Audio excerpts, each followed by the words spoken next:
नमस्कार बच्चों, मैंने प्रायिकता से संबंधित कुछ महत्वपूर्ण बिंदु के 2 वीडियो अपलोड किए हैं और साथ ही साथ कुछ प्रश्नों को हल करके एक और वीडियो अपलोड किया है। अब हम कक्षा 10वीं के 15 अध्याय प्रायिकता से संबंधित प्रश्नों को हल करेंगे। बच्चों, ये प्रश्न परीक्षा के दृष्टिकोण से बहुत महत्वपूर्ण है। इसमें से कुछ प्रश्न आपकी परीक्षा में निश्चित रूप से आएंगे। आइए देखते हैं इसका हल। घटना ई की प्रायिकता धन घटना ई नहीं की प्रायिकता बराबर खाली स्थान है। मतलब घटना ई के घटित होने की और घटना के घटित न होने की प्रायिकताओं का योग हमसे पूछा है।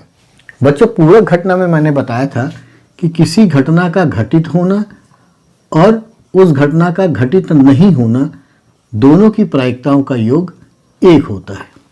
तो घटना ई के घटित होने की प्रायिकता और घटना ई के घटित न होने की प्रायिकताओं का योग 1 के बराबर होगा। मतलब पहले खाली स्थान में 1 भरा जाएगा। इसके बाद दूसरा, उस घटना की प्रायिकता जो घटित नहीं हो सकती खाली स्थान है, ऐसी घटना खाली स्थान कहलाती है। तो बच्चों, यहाँ पर दिया हुआ है उस घटना की प्रायिकता जो घटित नहीं हो सकती। तो जो घटना घटित नहीं हो सकती है उसे हम अनिश्चित या असंभव घटना कहते हैं और इसकी प्रायिकता 0 होती है। तो यहाँ पर 0 आएगा और यहाँ पर अनिश्चित या असंभव घटना होगा। अब इसके बाद तीसरा, उस घटना की प्रायिकता जिसका घटित होना निश्चित हो खाली स्थान है, ऐसी घटना खाली स्थान कहलाती है। तो जिस घटना का घटित होना निश्चित है, तो ऐसी घटना को हम निश्चित घटना श्योर इवेंट कहते हैं और निश्चित घटना की प्रायिकता 1 होती है। तो यहाँ 1 आएगा और यहाँ पर निश्चित घटना आएगी।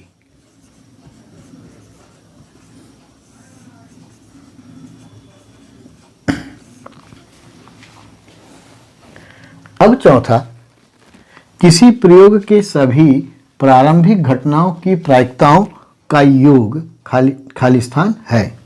तो किसी भी प्रयोग के सभी घटनाओं की प्रायिकताओं का योग 1 होता है। इसको हम ऐसे समझते हैं। यहाँ पर जैसे मान लीजिए हमारे पास एक थैला है और इस थैले में 4 सफेद गेंद, 3 काली गेंद, 2 नीली गेंद और 5 लाल गेंद है और इस प्रकार से हमारे पास कुल 14 गेंद है।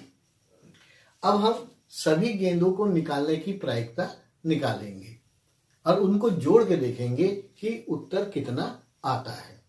यदि आप मेरे इससे पहले वाली वीडियो देख लें तो आपको समझ में आ जाएगा कि प्रायिकता किस प्रकार से निकालते हैं।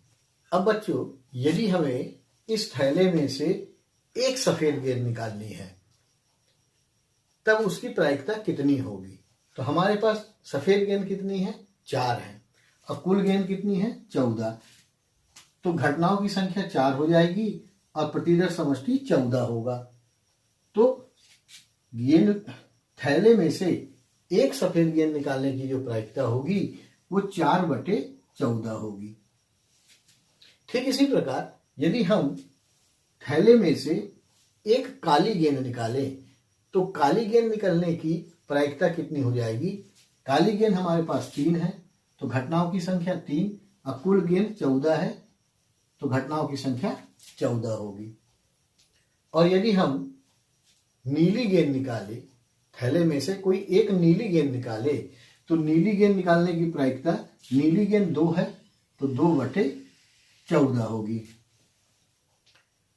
और यदि थैले में से हमको एक लाल गेंद निकालनी है तो लाल गेंद निकलने की जो प्रायिकता होगी वो 5/14 होगी। और प्रश्न में कहा है कि किसी घटना के सभी प्रारंभिक प्रायिकताओं का योग। तो इन सभी प्रायिकताओं को हम जोड़ देते हैं। तो जोड़ने पर लघुत्तम 14 आ जाएगा और 4 धन 3 धन 2 धन 5 बराबर 14/14 होगा। और ये कट के कितना आ जाएगा? 1 आएगा। इसी प्रकार हम कोई भी उदाहरण ले ले तो इन सभी प्रायिकताओं का योग 1 के बराबर आएगा। ऐसे प्रश्न आप कक्षा 9वीं में भी हल कर चुके हैं। तो बच्चों समझ में आ गया होगा, किसी प्रयोग के सभी प्रारंभिक घटनाओं की प्रायिकताओं का योग 1 के बराबर होता है।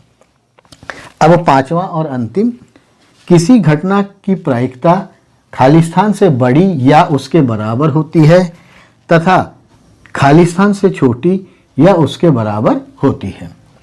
बच्चों मैंने आपको बताया था कि प्रायिकता का जो मान है वो 0 और 1 के बीच में होता है, मतलब 0 से छोटा नहीं होगा और 1 से बड़ा नहीं होगा। इसका मतलब ये है कि